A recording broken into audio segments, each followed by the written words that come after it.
দেখছেন ATN news happening পয়েন্টের আজকের আয়োজনে আপনাদের সবাইকে আমন্ত্রণ জানাচ্ছি। আমি জান্নাতুন নাহার জাকিয়া। দর্শক, আপনারা জানেন যে গত 13 জুন শুক্রবার ভোর রাতে ইরানের গুরুত্বপূর্ণ পারমাণবিক স্থাপনা সহ বিভিন্ন স্থানে বিমান এবং ক্ষেপণাস্ত্র হামলা করে ইসরায়েল। মূলত সেখান থেকে ইরান এবং ইসরায়েলের যুদ্ধ শুরু এবং সর্বশেষ আমরা যেটা দেখেছি যুক্তরাষ্ট্রকেও সেখানে জড়িয়ে যেতে এবং এই ত্রিমুখী যে যুদ্ধ শুরু হয়েছে ইরান, ইসরায়েল এবং মার্কিন যুক্তরাষ্ট্র, সেটা নিয়ে কিন্তু সারা বিশ্বে একটা প্রভাব আমরা দেখতে পাচ্ছি। সবাই এটাকে গুরুত্বের সাথে নিচ্ছেন। এ নিয়ে আজকে আমরা কথা বলবো আমাদের আজকের অতিথির সঙ্গে, এবং আজকে আমাদের সঙ্গে অতিথি হিসেবে উপস্থিত আছেন অধ্যাপক কর্নেল অবসরপ্রাপ্ত কাজী শরীফউদ্দীন, নিরাপত্তা বিশ্লেষক। স্যার, আপনাকে স্বাগত জানাচ্ছি আমাদের আজকে আয়োজনে। ধন্যবাদ। আমরা দর্শকদেরকে শুরুতেই বলছিলাম যে গত 13 জুন ভোর রাত থেকে আসলে এই যে যুদ্ধের একটা সূচনা আমরা দেখতে পাচ্ছি ইরান, ইসরায়েল এবং সর্বশেষ মার্কিন যুক্তরাষ্ট্র। ইতোমধ্যেই কিন্তু ট্রাম্পের নিরাপত্তা প্রধান তুলসী গ্যাবার্ড বলেছেন যে ইরানের পারমাণবিক অস্ত্র নেই। আবার আন্তর্জাতিক অ্যাটমিক এনার্জি কমিশন বলেছে এমন কোনো তথ্য নেই যে প্রমাণ করে ইরান বর্তমানে পারমাণবিক অস্ত্র নির্মাণে সক্রিয়ভাবে কাজ করছে। তাহলে প্রশ্ন থেকে যায় যে যুক্তরাষ্ট্র কেন এই হামলা করলো? আপনি কি বলবেন? ধন্যবাদ কর্তৃপক্ষকে, ধন্যবাদ আমার প্রিয় দর্শক শ্রোতা।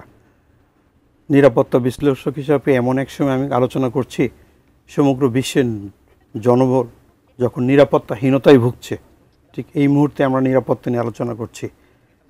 যেমনটি আপনি বলছিলেন, Tulsi Gabbard, she is a very powerful lady. Donald ট্রাম্পের সিকিউরিটির তত্ত্বাবধায়ক সহ দায়িত্বে আছেন। তো উনি নিজে বলেছেন যে ওখানে কোনো পারমাণবিক নাই। অ্যাটমিক এনার্জি কমিশন যেটা, তারা বলছে এখানে কোনো তথ্য নাই। তারপরেও কেন আঘাত আনা হলো? যুদ্ধ জিনিসটা হচ্ছে কি, শান্তির বিপক্ষে যখন উচ্ছৃঙ্খল মানুষ তার ব্যক্তির স্বার্থকে হাসিল করার জন্য, নিজের আধিপত্যকে প্রমাণ করার জন্য, নিজের অস্ত্রের মহড়াকে প্রদর্শন করার জন্য অনেক সময় ওয়ার গেম বা যুদ্ধ খেলে, যার মাধ্যমে কিছু নিরীহ সাধারণ জনগণ তার জীবন বিসর্জন দেয়। সম্প্রতি আমরা দেখেছি যে ভারত পাকিস্তান যুদ্ধ খেলার জন্য অনেক লোকের জীবন গিয়েছে, কিন্তু তারা এখন শান্ত। বরং এটাও বিভিন্ন মিডিয়াতে এসছে যে পাকিস্তান বলছে ডোনাল্ড ট্রাম্পকে তারা নোবেল শান্তির জন্য প্রপোজাল দিবে। আবার সেই ডোনাল্ড ট্রাম্প রিসেন্টলি এই যে গত রাতে যে ইরানের 3টি জায়গায়, যেটা আমরা ফর্দো, নাতানস এবং ইস্পাহানে 37 ঘন্টা প্লেন উড়িয়ে, তাদের দেশ থেকে প্লেন উড়িয়ে নিয়ে এসে 3বার রিফুয়েলিং করে বোমবার্ড করেছেন। এটাই কি নোবেল প্রাইজের প্রাপ্তির দিক নির্দেশনা? The work doesn't consulate, he is not a leader. যার কথা এবং কাজের ভিতর কোনো মিল নাই, তিনি কখনো শ্রেষ্ঠ নেতা হতে পারেন না। সো কল্ড আমরা বলি বিশ্বের মোড়ল ডোনাল্ড ট্রাম্প, কিন্তু ডোনাল্ড ট্রাম্প যখন কানাডাতে গিয়েছেন, এই কানাডাতে যখন এই সম্মেলনটা চলছিল, তখন উনি সম্মেলনটা অতি সম্প্রতি ক্লোজ করে যখন এয়ারফোর্স ওয়ানে টেক অফ করেন, তখনই কিন্তু সাংবাদিকরা তাকে জিজ্ঞাসা করেছিল, আপনি কি ইরান ইসরায়েল যুদ্ধের ভিতরে সিজফায়ার করতে যাচ্ছেন? উনি বললেন না, তার থেকেও নতুন কোনো বার্তা আছে, যেটা সবার জন্য সুখকর সংবাদ। তারপরে দেখা গেল কি, যখন ওয়ার্ল্ড সাংবাদিক, বিশ্বের বিভিন্ন নেতৃত্বস্থানীয় লোক এবং ওয়ার্ল্ড জার্নালিজম থেকে তাকে জিজ্ঞাসা করা হলো, হোয়াট ইজ গোয়িং অন, আপনি ইসরায়েলের পক্ষে না ইরানের পক্ষে? তখন I need to take 2 week, 2 সপ্তাহ। 2 সপ্তাহের ভিতরে এটা কি কোনো কৌশল ছিল? 2 সপ্তাহের সময়টা এটাই তার কৌশল, যেটাই আমি শুরু করেছি যে কথা এবং কাজের ভিতর মিল নাই, আনপ্রেডিক্টেবল ক্যারেক্টার। যেমন 2020 সালে যখন এই ডোনাল্ড ট্রাম্প ক্ষমতা ছিলেন, ইরানের জেনারেল কাসিম সুলাইমানিকে তারা হত্যা করেছিলেন। রিসেন্টলি উনি এসে মন্তব্য করেছেন, ইরানের সর্বোচ্চ নেতা কোথায় আছে আমি জানি, তাকে মারার দিক নির্দেশনা এই মুহূর্তে আমার নাই। সর্বোচ্চ নেতার মুখ দিয়ে এই ধরনের বিবৃতি একটা প্রকাশ্য হুমকির মতো তিনি দিয়েছেন, প্রহসনের মতো। এবং স্যার, আপনার কথার মাঝে আমি একটু যোগ করতে চাই যে মার্কিন প্রেসিডেন্ট ডোনাল্ড ট্রাম্প কিন্তু তার নির্বাচনী প্রচারণায় বলেছিলেন তিনি নতুন করে কোনো যুদ্ধ জড়াবেন না এবং যে যুদ্ধ চলছে সেটা তিনি থামাবেন। এবং সেক্ষেত্রে এই যে যুক্তরাষ্ট্রের হামলা ইরানে, সেখানে কি এই যুদ্ধের শেষ পর্বের সূচনা নাকি আরো বেশি প্রাণঘাতী অধ্যায় শুরু হলো?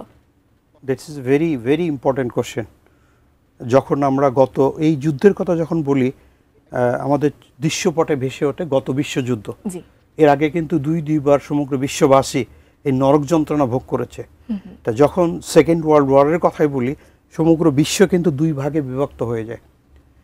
এক একজন, যেমন অ্যালাইন ফোর্স, মিউচুয়াল ফোর্স, অমুক তমুক, যে আমেরিকান যেটা ছিল, দেন জার্মান ফোর্স, তারা কিন্তু টোটালি দুই ভাগে হয়ে গেছিল। রিসেন্টলি যে ঘটনাটা ঘটিয়েছে, ইসরায়েল মধ্যপ্রাচ্যের একটা ছোট্ট দেশ, খুবই নগণ্য দেশ, জনসংখ্যা কম, কিন্তু তাদের এই শক্তির পিছনে হচ্ছে USA, Donald Trump. So that is the ঘাঁটি অফ ইউএসএ। ইসরায়েলকে as per I am concern কোনো দেশ হিসেবে কনসিডার করছি না, সেটা হচ্ছে আমেরিকার একটা ওখানে ঘাঁটি। নিরীহ গাজাবাসীর উপরে যারা ত্রাণ কার্যক্রম পরিচালনা করছেন, তারা ত্রাণ গ্রহণ করতেছেন, তাদের উপর যারা এই বোমা মেরে হত্যা করা হচ্ছে প্রতিদিন, নরপশু, মানে সাধারণ কোনো পশু বা প্রাণীকে ওইভাবে মানুষ ধ্বংস করে না, সেই দিশে কিন্তু বিশ্ব মোড়লের দৃষ্টি আকর্ষণ নাই। বিশ্ব মোড়লের দৃষ্টি আকর্ষণ ইরান যখন এই ইসরায়েলের এয়ার ডিফেন্স ভেঙে দিয়ে তাদেরকে যে মিসাইল হামলা করেছে, তখন তার টনক হয়েছে। উই নিড টু আন্ডারস্ট্যান্ড যে যদি কোনো কাজ ইসরায়েল করে, সেটা হচ্ছে সেলফ ডিফেন্সের কথা বলে তখন ইউএসএ। যদি কোনো কাজ ইরান, ইরাক বা মুসলিম কান্ট্রি বা সারাউন্ডেড কান্ট্রি বলে, তখন বলে ইসরায়েলি তো নিজের প্রতিহত করার প্রয়োজনীয়তা আছে, তার দায়বদ্ধ আছে। এদিকে আমি অত্যন্ত দুঃখের সাথে বলছি যে বিশ্ববাসীর সামনে আমাদের যে ইউনাইটেড নেশনস বড় হাস্যকর ভূমিকা পালন করছে। আচ্ছা স্যার, অবশ্যই ইসরায়েল, ফিলিস্তিন এবং ইরান দুটি দেশকে হামলা করেছে বিশ্ববাসী, এবং জাতিসংঘও কিন্তু সেটা চুপ করে বসে দেখছে। আমরা জাতিসংঘে কিন্তু সেরকম কোনো প্রভাবও দেখতে পাচ্ছি না, এখানে কোনো অবদান আমরা দেখতে পাচ্ছি না। এটা আসলে কেন স্যার, আপনার কেন কি মনে হয়? দেখেন, জাতিসংঘ একটা ভেটো পাওয়ার আছে, তাই নির্দিষ্ট কয়েকটা দেশেরই ভেটো পাওয়ারগুলো আছে। এর ভিতরে অনেকটা প্রমিনেন্ট বা পাওয়ারফুল কান্ট্রি হচ্ছে ইউএসএ, ইউনো। আবার ফিনান্স বা এইড সাপোর্টের জন্য, জাতি সাপোর্টে তাদেরও ইউএসএর এইড থেকে আছে। কিন্তু এই যে রিসেন্টলি যে আমি প্রথম যে কথাটা বলছিলাম যে উনি মিটিং শেষ না করে, সম্মেলন শেষ না করে এয়ারফোর্স ওয়ানে করে চলে আসছেন আমেরিকাতে এসে বলছেন 2 সপ্তাহ সময়, কিন্তু 37 আওয়ার যদি ফ্লাই করতে হয়, ইট প্রুভস যে ঠিক ওই সময়ের ভিতরে তারা এটা প্লেন টেক আপ করেছে। প্লেন যদি টেক আপ করে, তার আগে একটা অপারেশন অর্ডার আছে, একটা পারমিশন নেওয়া আছে। সো ডোনাল্ড ট্রাম্প অনেক আগেই পারমিশনটা দিয়ে রাখছেন। এটা বিশ্ববাসীর কাছে লুকোচুরির কিছু নাই। যে প্লেন রিফুয়েলিং করে এসে এই যে আমাদের ফর্দো, নাতানস, ইস্পাহানে স্ট্রাইক করেছে, এটা এই যুদ্ধ। সো এই যুদ্ধের একটা পার্টি এখন ইউএসএ। অবশ্যই, এবং ইসরায়েল কি এটা আধিপত্য বিস্তারের জন্য করেছে কিনা বা অন্য কোনো কারণ কি এর পেছনে আছে কিনা, সেটা আপনার কাছ থেকে জানবো। তবে তার আগে স্যার, আমাদের আয়োজনে একটা বিরতির নেবার সময় হয়ে গেছে। দর্শক, আমরা একটা বিরতির পর ফিরছি, আমাদের সাথেই থাকুন।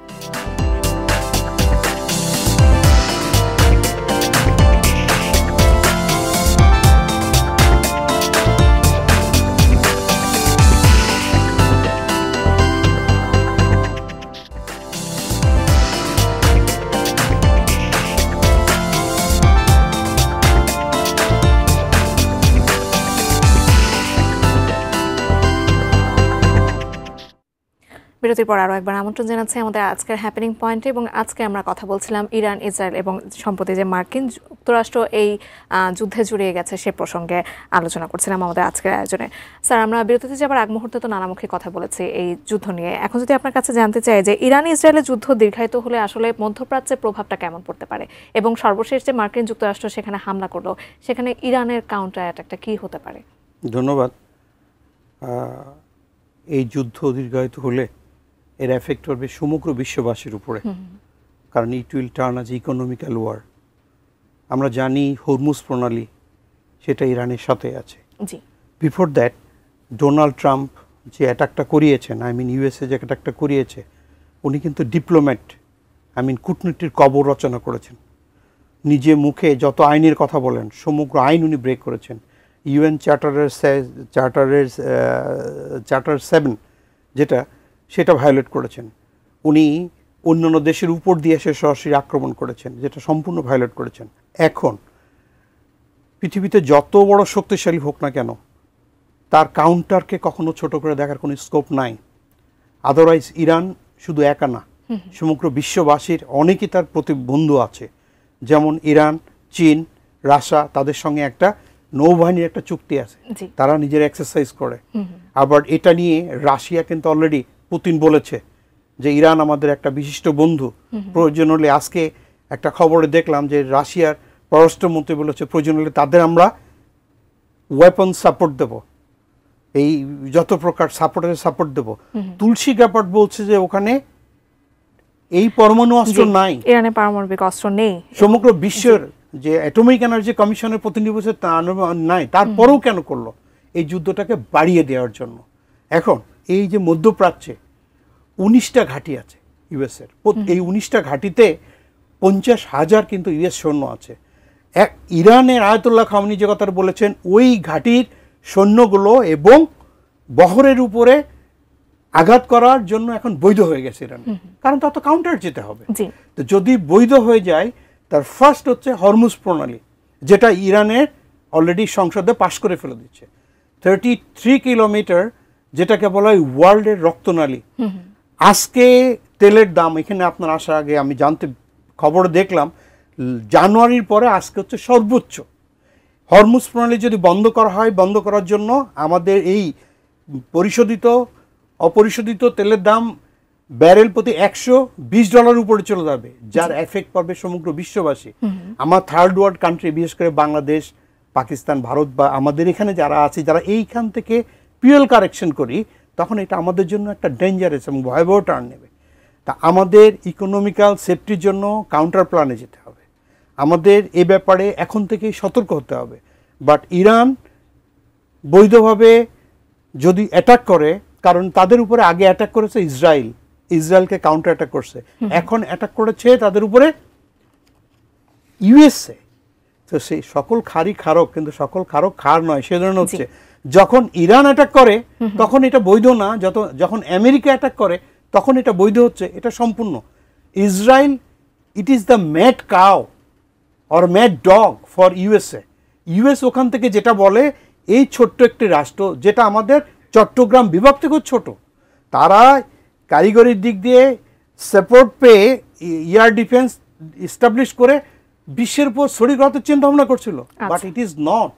ইরান বারবার ইরানকে মনে করিয়ে দেয় যে আফগানিস্তান থেকে কিন্তু ইউএসএ ফিরে যাওয়া লাগছে। আপনি ইরানের প্রসঙ্গে যেহেতু বলছেন, আমরা ইরানের নেতৃত্ব প্রসঙ্গে একটু আসতে চাই। ইরানের সর্বোচ্চ ধর্মীয় নেতা আয়াতুল্লাহ আলী খামেনিকে ধরা হয় এবং তিনি কিন্তু তার উত্তরাধিকার নির্বাচন করে গেছেন, 3 জন নির্বাচন করেছেন, এবং ইতোমধ্যেই তিনি তার যে ক্ষমতা সেটা তার বিপ্লবী গার্ডকে হস্তান্তর করেছেন।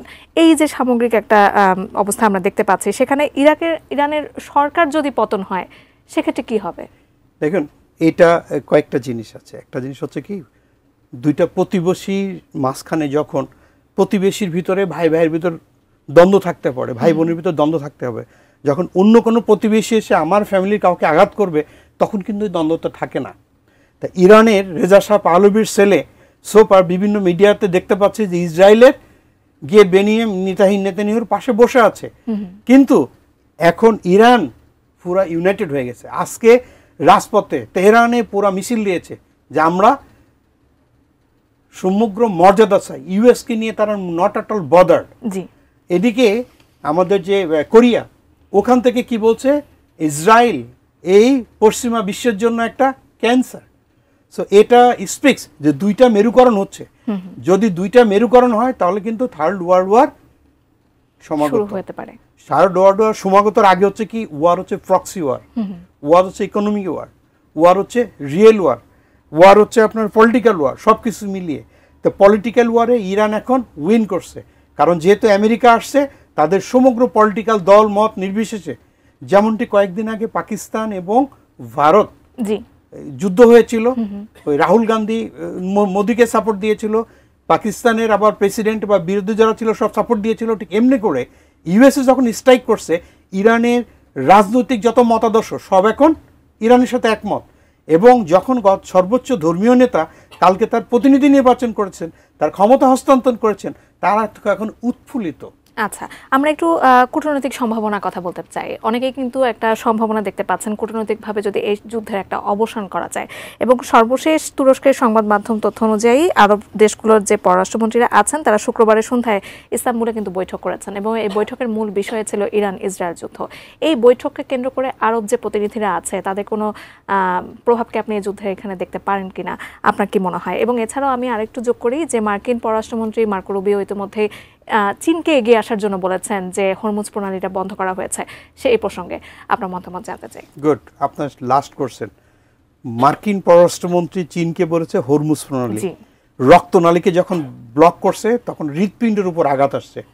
তো এই জন্য কিন্তু আমার যে আরব ইউনাইটেড যে আরব বিশ্ব যারা যে করছে ওইটা নিয়ে হয়তো ভালো কোনো আছে, বাট এটা নিয়ে আমি খুব বেশি আশাবাদী না। যখন ইসরায়েল এই গাজার উপরে যে নির্মমভাবে অত্যাচার করছে তখন এরা বিভিন্ন সময় বিভিন্ন মন্তব্য দিয়েছে, বিভিন্ন এরদোগান শুরু করে সবাই বিভিন্ন কথা বলেছে। অন গ্রাউন্ডে কিন্তু দেখেন নিরীহ যে গাজাবাসী তার ত্রাণ কালেকশন করতেছে তাদের উপর গুলি করে মারছে, গতকালও মারছে।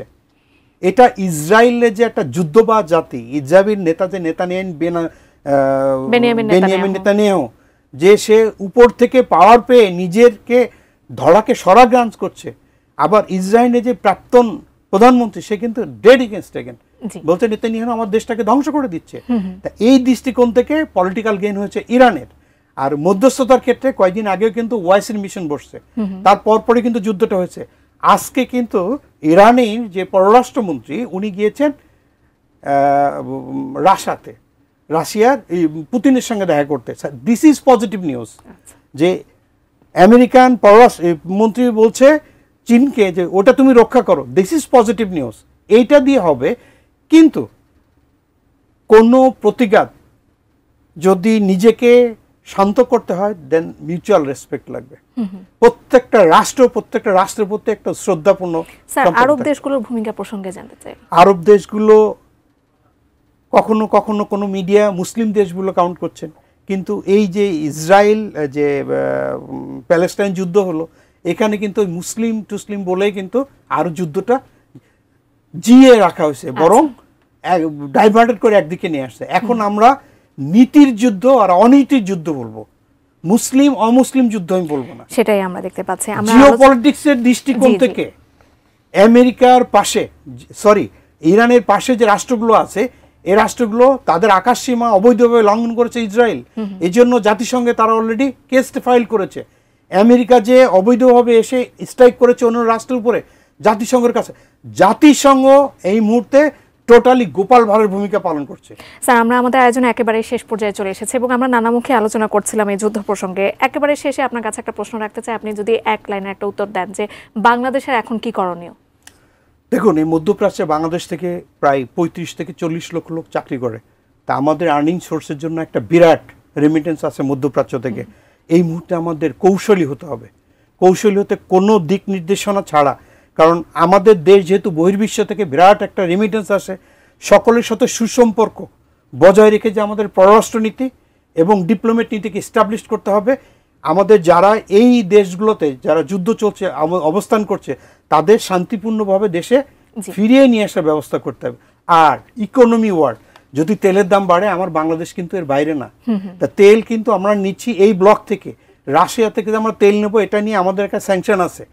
এই কয়েক বছর আগে যে স্যাংশন দিয়েছে ইচ্ছা করে না। আমরা যদি তেল এই হরমুজ প্রণালী যদি বাদ দিই তাহলে কিন্তু ওই আফ্রিকান কান্ট্রি ঘুরে এসে আমাদের তেল নিয়ে আসতে হবে। তেলের দাম তখনও প্রায় $100 উপরে গিয়ে পড়বে।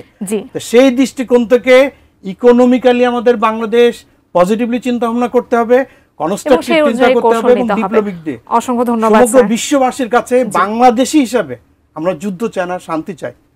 সবাই মিলে আমরা যুদ্ধের বিপরীতে শান্তিপূর্ণ অবস্থান করতে চাই। অবশ্যই, অসংখ্য ধন্যবাদ আপনাকে আজকে আলোচনায় যুক্ত হবার জন্য। ধন্যবাদ। দর্শক, আজকে আমরা কথা বলছিলাম ইরান, ইসরায়েল এবং সর্বশেষ মার্কিন যুক্তরাষ্ট্রে এই যুদ্ধে জড়িয়ে যাওয়া নিয়ে। অধ্যাপক কর্নেল অবসরপ্রাপ্ত কাজী শরীফউদ্দীন, নিরাপত্তা বিশ্লেষক, আজকে আমাদের সঙ্গে এই আলোচনায় ছিলেন। আজকে এই পর্যন্তই ছিল হ্যাপেনিং পয়েন্ট। অন্য কোনো দিন নিশ্চয়ই আমরা অন্য কোনো বিষয় নিয়ে আবারও আপনাদের সামনে চলে আসবো। সেই পর্যন্ত এটি নিউজের সঙ্গে থাকবেন। ধন্যবাদ।